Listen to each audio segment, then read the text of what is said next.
What's the meaning of cubit?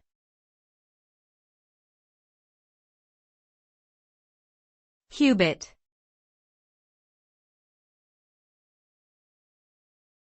Cubit.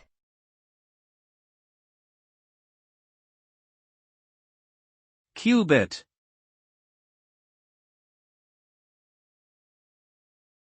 Cubit.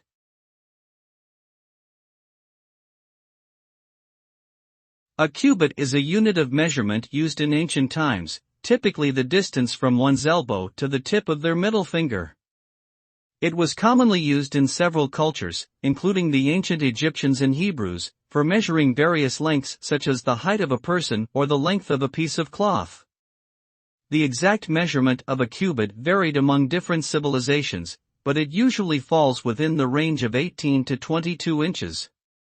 Today, the use of the cubit has largely been replaced by more standardized units of measurement like meters and feet.